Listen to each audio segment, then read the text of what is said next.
Y vamos a recibir a nuestra siguiente invitada. La voz de los protagonistas. Contacto telefónico. Vamos a recibir a Grace Mahogany Fernández Morán. Ella es directora de vinculación en Buscando Desaparecidos, México Búscame, con presencia en Ciudad de México, Coahuila, Estado de México, Nuevo León, Guanajuato, Jalisco, Hidalgo, Tamaulipas y Michoacán. También forma parte del movimiento por nuestros desaparecidos en México, que se conforma por más de 70 colectivos de 22 estados de la República y 3 países de Centroamérica. Ella es contadora pública por la UANE, especialista en derechos humanos con enfoque de derechos de las víctimas por la Academia Interamericana de Derechos Humanos. Fue integrante fundadora de 2018 a 2020 del Consejo Nacional Ciudadano del Sistema Nacional de Búsqueda de Personas. Y con Grace escuchamos el tema de los desaparecidos en Coahuila y la reforma a la ley orgánica de la Fiscalía de Coahuila en relación a la búsqueda de personas desaparecidas. Grace, muchas gracias por estar con nosotros. Arturo González, Manuel Cerrato, Marcela Pámanes, saludamos, agradecidos con tu presencia. Al contrario, gracias a ustedes por el espacio. Muchas gracias. Bueno, ¿qué contempla esta reforma a la ley orgánica de la Fiscalía de Coahuila en relación a la búsqueda de personas desaparecidas? Pues mira, dentro de la estructura orgánica de la Fiscalía, digamos que hay dos mecanismos de búsqueda, ¿no? Lo que conocemos como la Fiscalía especializada en desaparición y una unidad de búsqueda que está anclada directamente a la Fiscalía General. Esta reforma justamente elimina esa unidad de búsqueda, toda vez que ellos dicen, pues además de que tengo la Fiscalía especializada, las acciones de búsqueda inmediata le corresponden a la Comisión Estatal de Búsqueda. Entonces, la preocupación de las familias viene en esta unidad de búsqueda ayuda y coadyuva con la Comisión de Búsqueda para las diligencias ministeriales que esta comisión no tiene. La comisión, su mandato principal es buscar a las personas, pero no puede pedir una sábana de llamadas o la telefonía. Ni siquiera puede presentarse con el juez a decirle necesito una orden de cateo para esta casa de seguridad. Esas son diligencias ministeriales que le corresponden únicamente a la Fiscalía y que venían haciendo en esta unidad de búsqueda, porque la Fiscalía, pues bueno, tiene más de 3,000 personas desaparecidas que tienen buscando y pues cada Ministerio Público tiene en promedio 60 carpetas. Entonces, lo que consideramos las familias es que la unidad de búsqueda justamente viene a evitar que estas acciones de búsqueda inmediata que pueden prever que las personas queden en un estatus de desaparecido por mucho tiempo, que no vayan a dar a como obligación a la Fiscalía, que está totalmente colapsada. Entonces, parte de lo que reclamamos de la mano de la Comisión de Derechos Humanos era que pues Coahuila por más de 10 años ha estado en diálogo y negociación con las familias y esta modificación al reglamento no pasó por la mesa de armonización, en donde se supone que cualquier ley, protocolo, mecanismo, política pública que pueda afectar a desaparecidos tiene que dialogarse con las víctimas. Uh-huh. ¿Y realmente se ha dado este diálogo? ¿Realmente qué, perdón? ¿Se ha dado este diálogo? Pues mira, sí, no podemos decir que no, pero justo ese era el reclamo. O sea, por ejemplo, cuando se creó la ley de exhumaciones e identificación forense del Estado, se hizo de la mano de las víctimas. Cuando se creó la ley en materia de desaparición del Estado, se hizo de la mano de las víctimas. Hay una mesa de coordinación forense en donde nos sentamos con el fiscal para ver los temas de exhumaciones e identificación. O sea, diálogo con el fiscal sí hay, pero en esta ocasión en específico nos dimos cuenta de pura casualidad ahora sí que por el Google, ¿no? Uh-huh. Y ese es uno de los reclamos. A final de cuentas, Coahuila siempre se ha jactado de ser uno de los estados que tienen una mayor protección de los derechos de las víctimas, una mejor atención y una participación muy abierta. Y en esta ocasión en específico, el fiscal lo hizo sin siquiera, informarnos, ya no te digo consultar o dialogar, ni siquiera nos informó. Uh-huh. Voy a ser portadora de una pregunta que ha sido recurrente cada vez que hablamos de estos temas, que me parece importante, y es en el sentido de que ¿hasta cuándo es conveniente que las familias de los desaparecidos busquen? ¿Hasta cuándo tendrían posibilidades de retomar su vida deshecha, por supuesto, deconstruida con la ausencia de sus familiares, pero con esa necesidad de seguir viviendo lo que toque vivir? ¿Cuál sería la postura, Grace?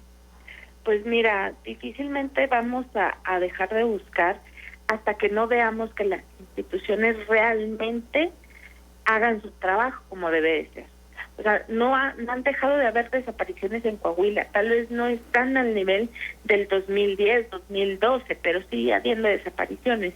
Entonces, eso habla de que la Fiscalía sigue sin tener bien estructurados los mecanismos que necesita para moverse de forma eficiente en cuanto tiene noticia de la desaparición. Y justamente este es uno de los temas cruciales, ¿no? O sea, volvemos a que si desaparece o pues, si se tiene noticia de que una persona debe haber regresado de trabajo a las 8 de la noche y son las 10 de la noche y su familia no se logra comunicar por el teléfono con esta persona, puede ir a la fiscalía y decir mi papá, mi esposo no aparece, ¿no? Y si la fiscalía se espera que uno de estos ministerios públicos deje las 60 carpetas para empezar a pedir, oye, comisión, tú veías las búsquedas en los hospitales y yo voy pidiendo la sábana de llamadas, pues difícilmente vamos a parar esto, ¿no? Entonces, lamentablemente, pues el trabajo que hacemos las familias sigue siendo pues el principal impulsor de la búsqueda, ¿no? Y justo por eso es que preocupa tanto que después de tantos años de construir juntos, den pasos sin nosotros cuando en la práctica, vamos, si tú pones al fiscal y pones a una familia a dialogar sobre qué es lo que tiene que hacer cada una de las áreas de la fiscalía, seguramente las familias saben mejor que el propio fiscal general. Uh-huh. Entonces, volvemos a que la preocupación en si vas a crear algo que me dé acceso a la justicia y a la verdad, pues lo tienes que construir conmigo, porque si no, seguramente algo te va a faltar. Sí, exactamente. Grace, buenos días, saluda a Manuel Cerrato. Esa ha sido la constante de los testimonios. Hemos platicado con integrantes de Fundec, de Grupo Vida, y coinciden justamente en ello, en que no se puede dejar de buscar, y sobre todo las madres de personas desaparecidas pues están con esa firme intención de que hasta el último aliento o hasta no tener información certera o hasta no ver hecha justicia, pues no van a descansar. En tu caso, Grace, bueno, lo que ocurrió en tu familia con la desaparición de tu hermano Dan Jeremiel, que fue uno de los temas y de los casos más conocidos, quizá de los primeros que se mediatizaron tanto, y a pesar de todo lo que ocurrió y que se fue conociendo con el tiempo del involucramiento de militares, de que algunos de los militares que fueron detenidos fueron asesinados en el Cerezo, a pesar de todo ello, pues la información no fluía y hasta era contradictoria. No sé si nos quisieras o si nos pudieras compartir cómo ha ido la investigación en el caso de tu hermano, también digamos como un ejemplo de lo que se vive para otras familias en esto que pues es un viacrucis. Pues mira, para empezar te tendría que decir que tan eficiente ha sido la investigación de la Fiscalía de Coahuila, que tengo más de 5 años que Coahuila declinó su competencia a la Fiscalía General de la República, justo porque decía, son militares, y a mí ni siquiera me contestan los oficios los militares, entonces yo ya no me meto. Cuando pues estamos, desde hace muchísimos años, ciertos del involucramiento de el ejército y las fuerzas militares con los grupos criminales, pero también autoridades estatales, ¿no? Sí. Entonces, por ese lado, muchas de las familias hemos tenido que recurrir al ámbito federal, que tampoco es el mejor, ¿no? Pero hablando específicamente de Coahuila, en los primeros años no hicieron absolutamente nada en la investigación, ¿no? O sea, vamos, ni siquiera lograron vincular el caso de mi hermano con el caso del ingeniero Alanis Appenbaum, Ujú. que fue por el que detuvieron a los militares con el coche de mi hermano. O sea, las deficiencias son tales que es imposible no pensar en el involucramiento de las autoridades estatales, ¿no? Y al día de hoy, vamos, tengo años pidiendo un libro de registro de visitas de aquel hotel que usaban como lugar de arraigo, tengo años pidiendo las cámaras del T2, creo que era en aquel entonces, y vamos, la colaboración fue muy difícil los primeros años y por eso fue que, vamos, casi hasta festejé que Coahuila declinara porque pues tuve más avances, ¿no? Sin embargo, pues ahora sí que lamentablemente, y al igual que muchas de mis compañeras, pues hemos topado con la corrupción y la impunidad y es difícil traspasar esas barreras, ¿no? No hay ni un solo detenido por el caso de mi hermano, no hay una línea de investigación que por lo menos me pueda llevar a la suerte o paradero de mi hermano, ¿no? Y vuelvo a que esas son las ineficiencias del Estado. Si hubieran actuado de forma correcta en aquellos años, yo no estaría aquí. Si estuvieran haciendo un trabajo de análisis de la macrocriminalidad, que no solamente sucedía en Coahuila, sino que estos grupos criminales trabajaban en otros estados, quizás ya tendríamos por lo menos una mejor idea de qué les pudo haber pasado a todas estas personas que fueron desaparecidas en aquellos años, ¿no? Pero pues ni trabajo de análisis de contexto hay en el estado de Coahuila, entonces difícilmente va a haber un avance en la búsqueda de investigación, ¿no? Grace, te saludo, Arturo González, buenos días. ¿Qué es lo que pesa más en la falta de solución a todos estos casos? ¿Qué es lo que ven ustedes desde su lucha de parte de las autoridades? ¿Es indiferencia? ¿Es complicidades? ¿Qué es? ¿Qué es lo que está pesando más en encontrar esta solución? Mira, definitivamente pesa más la corrupción y la impunidad, ¿no? Porque, vamos, tienen muchos elementos que alimentan a estas, lo que yo llamo las siamesas maquiavélicas, ¿no? Porque sin la corrupción no hay impunidad y sin impunidad no hay corrupción. Entonces, puede ser que haya un involucramiento, pero también es esta falta de responsabilidad y decir, no tengo capacidad, no puedo, no sé, ¿no? Entonces, ahí es en donde pudiéramos tener un cambio, ¿no? Yo recuerdo cuando vinieron los colombianos, hicieron una serie de recomendaciones y decían, vamos a hacer exactamente lo que decía aquí con esto.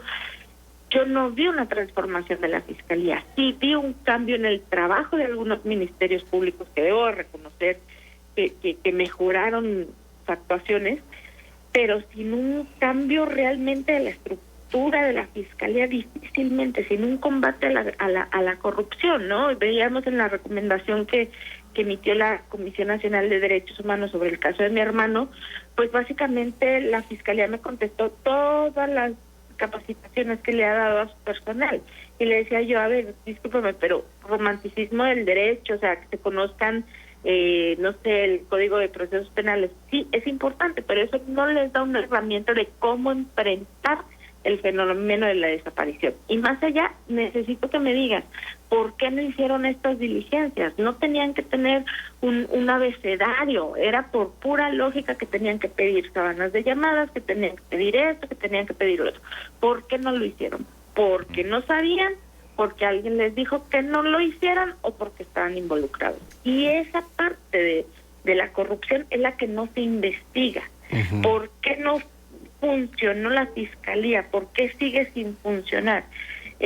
Realmente, el órgano de control hace investigaciones sobre por qué los ministerios públicos no hacen su trabajo o únicamente recibe queja y las archiva. Y entonces no hay una persecución penal de los que pudieran estar involucrados y que están obstaculizando el acceso a la justicia y sobre todo la búsqueda, ¿no? Sí hay mucha indolencia, pero como les digo, aunque no me den café y no me hablen bonito mientras se encuentren a las personas, pues eso es lo más importante, ¿no? Que entiendan que son personas las que están buscando y que es tu vida la que se tiene que proteger. Y eso creo que lamentablemente a 15 años de todo esto que ha vivido Coahuila todavía no se logra entender, ¿no? Uh-huh. En medio de estos temas privan ciertas teorías, ¿no? Por ejemplo, de lo difícil que es encontrar a una persona 48 horas después de que desapareció. Que en la medida en que van sumando horas es mucho más difícil, si no es que imposible, encontrar a las personas. No importa en qué estatus sean los hallazgos, lo importante es saber dónde están, dónde quedaron. Claro, mira, justo por eso pusimos en la ley general que a partir de las 72 horas, aunque se piense que haya sido una no localización y no propiamente bueno, esto de que si no fue víctima de un delito, pasa a una categoría de desaparición, ¿no? Porque lamentablemente después de las 72 horas, si no se hicieron las acciones de búsqueda, puede muy difícilmente ser encontrada, ¿no? Entonces pasaría a una categoría de larga data, como lo llamamos aquí en México. Uh-huh. Entonces, de ahí la importancia de las acciones urgentes. Y vuelvo a que lamentablemente el Estado mexicano, cuando creamos este mecanismo extraordinario, porque las comisiones son algo extraordinario al deber ser. El deber ser es la Fiscalía se hace responsable, ¿no? Entonces, las comisiones de búsqueda no tienen esas atribuciones. Se nos dijo va a ser suficiente porque la coordinación institucional debe imperar y va a hacer que esto funcione. Vamos, en la propia Fiscalía, entre ministerios públicos no se hablan. Yo tengo 2 casos que tienen una misma persona señalada de diferente forma, que ha estado en esa fiscalía por más de 10 años, ambos expedientes, y apenas hasta ahora que recibí uno de ellos como colectivo nos dimos cuenta, ¿no? Y decía yo, a ver, espérame, o sea, ¿dónde está tu mapeo, tu mapa delincuencial? ¿Dónde está estas redes de vínculos entre criminales que ya deberían de tener esos nombres, sí, ¿no? Entonces, exacto. Vamos, las deficiencias de la Fiscalía siguen siendo pues preocupantes, ¿no? Sí. Por eso Grace, ¿nos puedes aguantar un par de minutitos para ir a la pausa y regresar a finalizar contigo la idea? Claro. Vamos a la pausa, regresamos enseguida. Contextos. Q 91.1 FM. ¿Cómo abrir un negocio exitoso?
Contextos.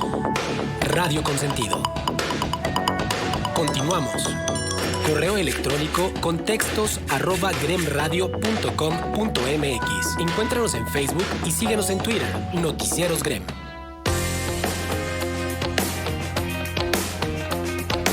Son las 9 de la mañana con 54 minutos y continuamos esta conversación con Grace Mahogany Fernández Morán. Y bueno, estabas compartiéndonos una serie de ideas. Grace, si quieres retomamos precisamente justo donde nos quedamos. Sí, gracias, Marcela. Pues mira, justamente volvemos a la importancia de cómo las instituciones se deben de coordinar, ¿no? En el caso de la unidad de búsqueda que acaban que eliminaron en esta reforma a la ley orgánica de la Fiscalía, para nosotros es fundamental cómo se empieza a mover el Estado en las primeras 24 horas, ¿no? A partir de las 48 horas, vamos, yéndonos así como a términos simples, un teléfono celular que hoy en día hasta los niños tienen, la batería no dura siempre, ¿no? Entonces es cómo puedes buscar la georreferenciación, que es la señal de la antena más cercana que recibió para enviártela a tu celular, ¿no? Llámese una llamada, un mensaje de 2 días, un mensaje de WhatsApp. Entonces, aunque no lo leas, aunque no contestes, da una señal que te disminuye el rango de búsqueda. Entonces, no es lo mismo buscar en todo Torreón que en la Vicente Guerrero, ¿no? O que del lado del Cerro de las Noas o del lado del Cerro de las Cruces. O sea, es muy diferente si tú no tienes idea de por dónde empezar a buscar que reducir el rango, ¿no? Las cámaras de seguridad de la ciudad, todo eso no lo puede pedir la comisión de búsqueda, lo tiene que hacer la Fiscalía. Entonces, hoy en día estos mecanismos que comentaban no se están dando, pareciera más una guerra de egos y de celotipia, ¿no? Pero les decíamos, si fuera para decir, mira, no hagas esto porque yo lo hago, mira, ya lo hice, aquí está, yo lo hice en 30 minutos y tú te tardas 3 horas, estoy de acuerdo, pero si es para decir, tú no te metas porque esto es mío, pero yo no hago lo que me corresponde, eso es lo que no es correcto. Para eso son las instituciones, para darnos y garantizarnos la seguridad y garantizarnos que si ya no nos pudieron cuidar, por lo menos nos van a proveer justicia y verdad, ¿no? Y entonces no estamos viendo todavía eso en Coahuila y eso es lo preocupante, ¿no? Creo que el gobierno del estado, y hablando específicamente del gobernador Riquelme, le ha apostado mucho al trabajo con las familias, a impulsar estos mecanismos de búsqueda, como para que la Fiscalía, desde su perspectiva de autonomía, sienta que no solamente no le rinde cuentas al fiscal, al gobernador, no le rinde cuentas a nadie, ¿no? Y entonces ahí es el para qué queremos un fiscal que viva en su burbujita, en donde piensa que todo su equipo trabaja bien y no hay una apertura, pero tampoco hay un seguimiento a lo que se le reporta que se está haciendo mal, ¿no? Y eso es lo verdaderamente preocupante. A lo largo de tu recorrido en este tema, Grace, hay mucha gente que cede, mucha gente que abandona, mucha gente que deja la lucha. Sí, mira, son diferentes condiciones, ¿no? A final de cuentas, cuando tienes un familiar desaparecido, la incertidumbre es la que te mata y la que te desgasta, ¿no? El no saber si está vivo, si está enfermo, si está siendo torturado, si algún día lo vas a encontrar, ¿no? Y conforme pasa el tiempo, fuera de ser algo que disminuye, se incrementa, porque vamos viendo que nos acercamos al final de nuestra vida por las propias enfermedades que se detonan a partir de esto, y me voy a morir sin saber, y entonces se incrementa el dolor. Entonces es válido que las familias en algún momento dejen esto, porque al final de cuentas no les corresponde, no es una obligación de nosotros el buscar, el investigar, el ir a excavar para encontrar a un familiar. Y deja tú que sea responsabilidad, no es natural, no es algo que sea fácil de entender y de procesar, y entonces tu cuerpo y tu mente lo resiente, ¿no? Y entonces pareciera que las autoridades a eso le apuestan, ¿no? A que te vas a cansar, a que un día te vas a enfermar y que algún día, y esperemos que sea pronto, te vas a morir y ya me vas a dejar de reclamar. Y entonces ahí es en donde decimos, o sea, el trabajo de las familias es valiosísimo y tendrían que estar aprovechando esa oportunidad de, yo desde mi dolor, desde lo que he vivido, desde lo que he buscado, desde lo que he investigado, te voy a compartir para que tú, que cobras un sueldo por hacer este trabajo, lo hagas de forma correcta, ¿no? Y entonces esa parte es la que tampoco pareciera ser que entienden después de 10 años, ¿no? O sea, no somos el enemigo, te estamos ayudando a cumplir la obligación que no cumpliste al protegerme. Entonces, por lo menos, garantízame que voy a saber qué fue de mi familia y tener justicia sobre lo que haya sucedido, ¿no? Sí. Importante esto que mencionas, Grace, y sobre todo esto que muy puntualmente expresabas, ya si no nos cuidaron, que por lo menos nos garanticen pues el acceso a la justicia. Hay algunos comentarios que nos llegan vía WhatsApp, nos comentan: excelente entrevista, estoy con el corazón en la mano. Otro comentario: cuánta claridad en las palabras de la invitada, me reconforta saber que gente con esa decisión está luchando por los derechos de los desaparecidos. Y en ese tenor, pues agradecerte, Grace, manifestar pues por supuesto la solidaridad, el interés respecto a estos temas, y pues también de parte nuestra y de los micrófonos de Contextos, decir que pues está la tribuna, el apoyo de este lado también cuando haya que manifestar algo y que haya que informar algo, sobre todo de esta acción tan importante que se hace por parte de las familias y la sociedad civil. No, al contrario, muchas gracias por el espacio, y pues les agradeceré que le den seguimiento a la acción de inconstitucionalidad, porque creo que va a ser un precedente muy importante si es que queda como el proyecto que presentó el magistrado y que se discutió el día de ayer con algunos expertos que estuvieron ahí participando. Y yo creo que sí sería un precedente muy importante en cuanto a la participación de las víctimas, ¿no? Entonces, pues los invitaría a seguir al pendiente del tema. Por supuesto. Claro que sí, así será. Muchas gracias, Grace, por tu presencia. Al contrario, un abrazo. Gracias. Un abrazo, gracias. Igualmente. Estuvo con nosotros Grace Mahogany Fernández Morán. Ella es directora de vinculación en Buscando Desaparecidos México.